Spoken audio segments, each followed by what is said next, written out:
Este vídeo tem como objetivo relatar opiniões sobre os temas machismo e feminismo e se estes devem ser usados como ferramenta de estudo na educação básica, juntamente com a geografia feminista. Através de entrevistas, pudemos recolher opiniões e conceitos de pessoas de diversas vivências e contextos sociais, a fim de promover uma sensibilização sobre a importância da temática e desta ser trabalhada dentro de sala de aula. O que é machismo pra mim? Eu fiz uns tópicos aqui pra mim não perder. Fazer a mulher como um objeto, sabe? Tipo, objetivizar, não sei se é essa palavra, mas assim, a mulher como objeto, ou desmerecer ou diminuir ela pelo fato dela ser uma mulher, no fato da parte sexual, né, biológica, ser uma mulher. Qualquer coisa que prove que o homem quer ser superior simplesmente pelo fato que ele é um homem. Machismo, ao meu ver, seria quando o homem acha ou presume que tem mais direitos ou privilégios que a mulher. De alguma forma, ele acha que tem uma superioridade inexistente ali, achando que as mulheres têm que ser submissas a ele. Na minha opinião, o machismo é um paradigma social, ou seja, é um modelo construído ao longo do desenvolvimento da sociedade humana e se refere à superioridade do homem nas relações sociais. O machismo é uma questão de história que vem desde antigamente, que era a questão do homem impor sua superioridade frente às mulheres. Tipo, mostrar que a mulher é dependente do homem. Como se a mulher sem um homem não pudesse ter uma vida normal. O machismo pra mim é qualquer comportamento que desqualifica a mulher na frente do homem, que expõe a desigualdade entre esses dois gêneros, que é aquela piadinha de mulher, lugar de mulher na cozinha, lugar de mulher não dirige bem, mulher dirige mal. É o tipo de coisa que inferioriza o sexo feminino por motivo nenhum, além de histórico. O machismo, pra mim, é um conjunto de pensamentos sobre qual que é o lugar do homem e da mulher na sociedade e qual que é o comportamento esperado tanto do homem quanto da mulher. Eu friso isso de ser tanto do homem quanto da mulher, porque apesar da mulher ser a vítima principal do machismo, ele também exerce a sua influência sobre a vida dos homens. Por exemplo, se você tem uma criança que não gosta, um menino que não gosta muito de futebol, mas gosta da parte das artes, quer fazer balé ou alguma coisa do gênero, ele é repreendido, ele tem a sexualidade questionada, então ele é uma vítima do machismo também. Eu falo muito sobre essa questão do lugar do homem e da mulher na sociedade porque é cultivado desde a infância, quando temos crianças, para os meninos a gente dá kit de engenharia, dá uma maleta de médico, porque a gente espera que ele siga esse ramo, e para as meninas a gente dá uma boneca que troca fralda, uma boneca com mamadeira, a gente dá um kitzinho de cozinha, e isso vem desde a infância, e se a criança ela não se encaixa nessa caixinha, elas são muito repreendidas. E essa repreensão que torna tanto homens adultos machistas quanto mulheres machistas, porque sim, nós também temos mulheres machistas. E isso é o foco de uma criação nessa sociedade.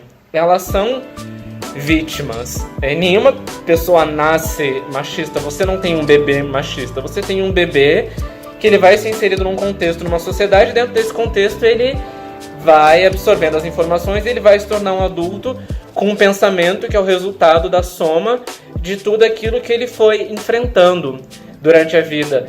E eu acho que esse é o papel da escola quando perguntam: você acha que o machismo tem que ser discutido na escola? Com certeza, toda essa questão de como meninos e meninas devem se comportar, qual que é o papel dele na sociedade, tem que ser discutido na escola, porque a família falhou nesse ponto. Nós temos um alto índice de feminicídio, nós temos um alto índice de mulheres sofrendo agressões, sofrendo estupros, abusos sexuais diversos, abusos verbais. Isso é sinal que a família falhou nesse papel de educar bons meninos de forma que eles entendam que a mulher é um indivíduo tão livre e com tantos direitos quanto ele.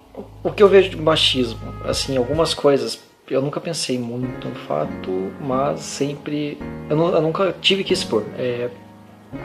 Assim, colocar em sala de aula, por exemplo, o homem que na época da escolinha, né, colegial aí, o pessoal pega a menininha lá, daí tipo, eu peguei tal mina, não sei o que e tal, é a mina da sala, querer mostrar aquilo como uma conquista ou como mostrar que ele é o fodão porque ele pegou aquela mulher. Mas se a mulher fizer isso, por exemplo, já não dá certo, cara, porque é completamente errado, a mina já vai ser esculachada, é piranha, é piscate, então enfim. Isso já pra mim já tá errado aí, né? Desde de pequeno, né? Eu vou dar um exemplo na faculdade de TI, eu sou formado em análise e desenvolvimento de sistemas e o que eu percebia, por exemplo, entrava uma mulher na sala, tinha uma menina que estudava com a gente. Cara, só porque a mina era uma mina, tipo, ela errou de sala, ou ela não vai passar do segundo semestre, entendeu? E depois que a mina ficava, tipo, todo mundo queria ser amigo dela. Porra, não faz sentido, cara. Ela é uma mina qualquer, ela gostou de TI e tal, mas aí a gente tem aquela coisa, aquela diferença, né, da sociedade que já colocou ali, a pessoa já cresce com isso. Mas é pelo ser incomum, não é comum uma mulher de TI, consequentemente isso torna, o machismo entra nisso junto. Então, meio que o machismo é um pouco, na minha concepção, é também um pouco disso que o Max falou, tá ligado? Tipo, de ser uma ideia, um conjunto de ideias, mas que, assim, pra mim, ela tá muito ligada a uma cultura herdada, né? Então, trata-se também de um processo histórico, tipo, da constituição da sociedade ocidental. Ela foi toda pautada através do patriarcalismo, né, e de uma questão também do patrimonialismo, sendo que tipo todo patrimônio, por ser uma sociedade patrilinear, né, ou seja, descende-se do pai, não da mãe, por ser esse tipo de sociedade, todo patrimônio que a família tinha estava sempre vinculado ao pai, ou seja, a relação de poder entre pai e filho, esposo e esposa, cônjuges, né? O poder estava sempre na mão do pai, porque a forma de obtenção das formas de vida estavam sempre vinculadas ao homem. Isso fez com que o homem se sentisse poderoso, superior, tudo isso pautado também numa questão da violência, né? Das guerras e tal, tudo isso foi contribuindo para que o homem tivesse sempre sendo detentor das coisas e dos bens materiais, e as mulheres, as crianças, elas tivessem um outro papel, né, na sociedade, que é um papel subalterno. E eu acho que, assim, por ser algo muito amplo, acho que hoje em dia, e tanto nessas épocas, tem que se estudar muito bem o contexto de opressão e as formas pelas quais essa opressão se dá. Então, eu acho que é importante estudar machismo nas escolas básicas para demonstrar que, de fato, é uma parada que está vinculada a todo um imaginário social e coletivo, e para que os alunos, os estudantes possam desnaturalizar essa concepção que a gente carrega até hoje de que o homem é superior à mulher. O feminismo nada mais é que um conjunto de movimentos políticos, ideológicos e sociais que têm um objetivo em comum, que é alcançar e definir a igualdade entre ambos os sexos. Isso inclui fornecer oportunidades educacionais e profissionais iguais às que são fornecidas para os homens. O feminismo é a luta das mulheres pela igualdade contra o machismo, que é estrutural na nossa sociedade. Então, de maneira bem resumida, o feminismo é um movimento que busca o empoderamento feminino dentro de todas as suas vertentes, né? E que tem por finalidade estabelecer a igualdade entre os gêneros, ou seja, a igualdade entre homens e mulheres, né? E isso se dá através da busca por direitos iguais no plano judicial e pela busca também da aplicação prática dos direitos que já foram obtidos, né? Porque existem direitos que foram adquiridos judicialmente, mas que a gente não vê refletido na sociedade. Então é um movimento que busca igualdade e o empoderamento sociopolítico da mulher, basicamente. Eu acredito que para falar de feminismo a gente tem que falar de luta de classes, de racismo e de homofobia. E que cada mulher tem uma necessidade diferente dentro do feminismo. No caso, eu vou falar das minhas vivências como aluna e como professora de inglês. Desde o momento que nossos corpos começam a se desenvolver, já percebemos que nós vamos ser tratadas de forma diferente. Então, na escola eu tinha muito medo de mostrar meu corpo, desde pequena. Eu usava uns moletons enormes até no verão de Sorocaba, gente, é quente aqui, é muito quente. E eu tinha muito medo, porque ou eu seria assediada na rua, que acontecia com uma grande frequência, né? Isso não é muito difícil para acontecer. Ou na própria escola. Os garotos da minha escola tinham listas de rankings de meninas mais gostosas, que tinham o melhor corpo, etc. Então eu faltava em todas as aulas de educação física. Eu fingia que eu estava doente, eu tinha muito medo.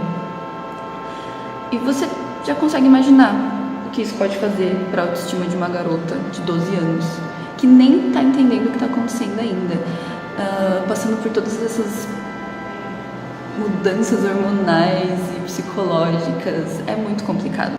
Eu só vou entrar em contato mesmo com o feminismo lá pelo segundo ano do ensino médio, quando as redes sociais começaram a se tornar mais populares e os celulares Androids mais acessíveis. E se eu pudesse ter mudado isso, com certeza eu teria inserido o feminismo mais cedo na minha vida, na época do meu fundamental, que eu passava por todas aquelas mudanças e minha mãe, por exemplo, estava num relacionamento abusivo. E graças à politização, a nossa politização, agora ela se graduou e faz parte do mercado de trabalho, tem o próprio negócio. Mas na época ela era uma dona de casa e era essa vida que ela conhecia e que eu conhecia. Então, se eu pudesse, eu teria adiantado um pouco mais a entrada do feminismo. Mas no ensino médio ainda surgiram alguns problemas, porque a criação dos garotos e das garotas é bem diferente, né? Então você percebe que as meninas são criadas para cuidarem dos próprios corpos e serem recatadas, e que demonstrar interesse por garotos ou sair com muitos garotos é vulgar e é feio, enquanto que os meninos, eles aprendem que eles têm que correr atrás e fazer o possível para conquistar as garotinhas. Claro que isso gera uma discrepância e muitas meninas entram muito novas em relacionamentos abusivos. Fora esse problema no ensino médio, também tem a questão dos professores. Eu percebi, né, que muitos faziam comentários extremamente machistas e tóxicos em relação às mulheres. Então era normal, até no cursinho também, escutar piadas em relação à fragilidade da mulher, do feminino. Então, se você é mulher, você não pode seguir carreira em exatas porque você é extremamente emotiva e mulher pensa com o coração. Já escutei isso de professores. E isso é extremamente complicado porque nós, como alunos, respeitamos os professores e nós temos essa compreensão de que o professor está certo. Ele está lá para passar conhecimento. E se ele está te falando que você não é apta a fazer algo, você acaba comprando essa ideia. E mesmo que você quebre essa barreira e siga a carreira de exatas, você ainda vai se deparar com um monte de gente que tem o mesmo pensamento que esse seu professor tinha. Então você ainda vai encontrar mais outras 1000 barreiras no mercado de trabalho. Eu acredito que o feminismo tem que ser trabalhado em sala de aula, sim, não usando terminologias complicadas, mas praticando a igualdade entre os garotos e as garotas. Porque, sim, tem uma grande diferença na forma como ambos lidam com uma sala de aula. As meninas têm muito medo de errar, elas têm muita vergonha de se expressar. Algumas têm vergonha até de levantar da cadeira e mostrar o próprio corpo, estar exposto. Elas têm muito medo dessa exposição. Os meninos já são mais confortáveis com eles mesmos, eles não têm medo de errar. Então, eu particularmente, estou sempre trabalhando para que ambos se sintam confortáveis dentro de uma sala de aula.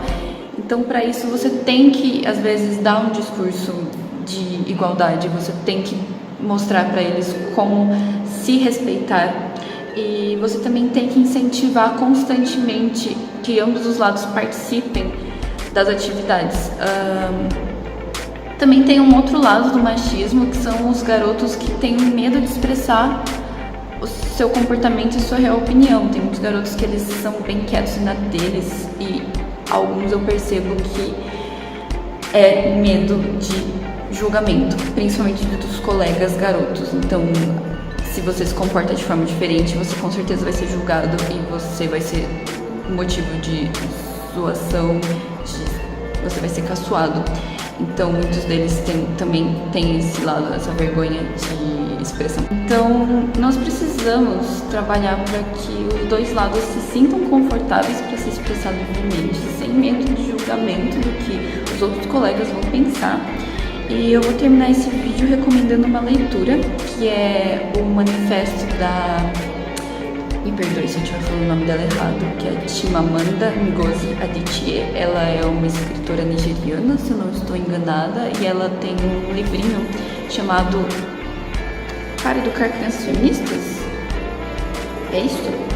Para Educar Crianças Feministas, eu li recentemente, e ela escreve para uma amiga, dando dicas de como educar a filha dela de forma igualitária. Então, muito interessante, recomendo e muito obrigada pela atenção. Tchau! Eu cresci num ambiente onde as pessoas não faziam muita diferença, sabe? Entre brincadeira de menino, brincadeira de menina, entre brinquedo de menino e brinquedo de menina.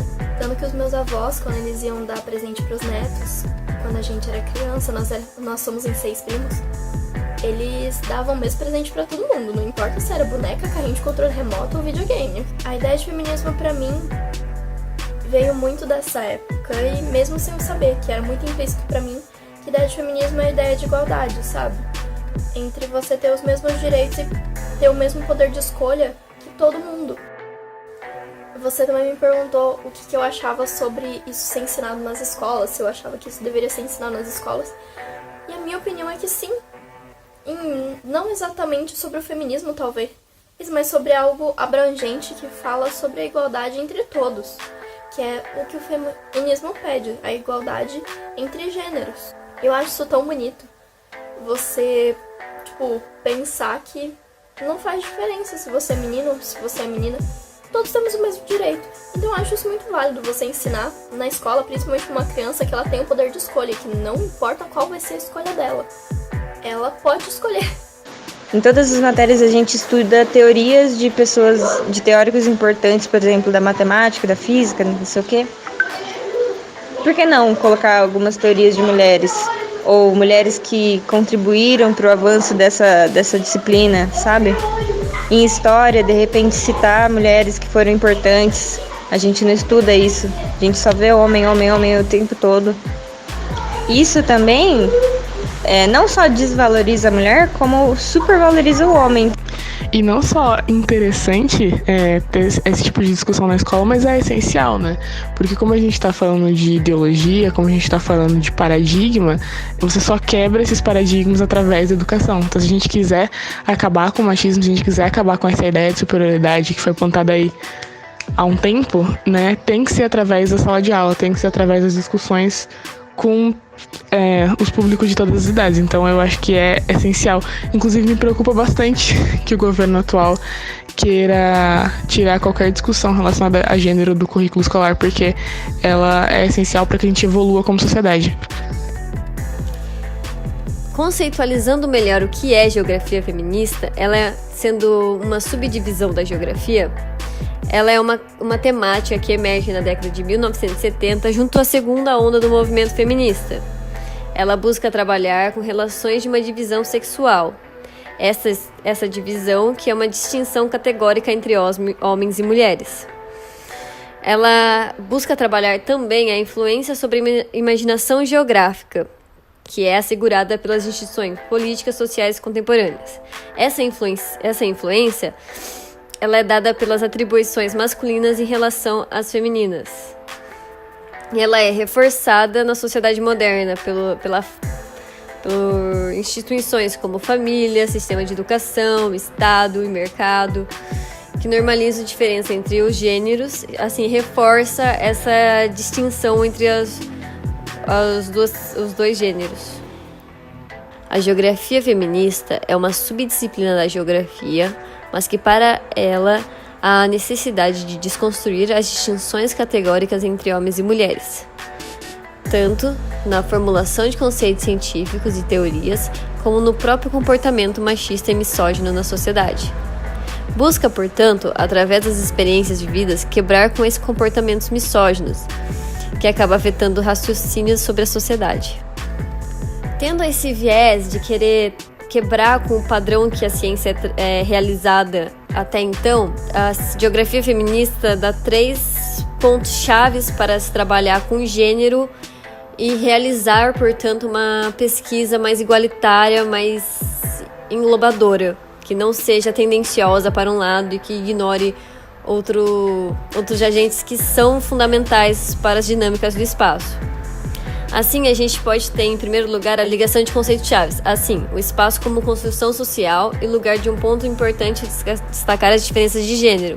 Ou seja, todas as ações ali presentes vão ter consequência perante os gêneros e as formas de vida que estão ali presentes. Em segundo, a gente pode ressaltar as diferenças territoriais nas relações de gênero. Quem exerce o domínio naquele território, vamos dizer assim.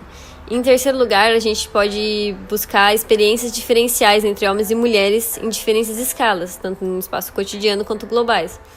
Ou seja, como é organizado a dinâmica do espaço com essa vivência entre que o homem é o agente e a mulher é submissa, entre assuntos assim, afins.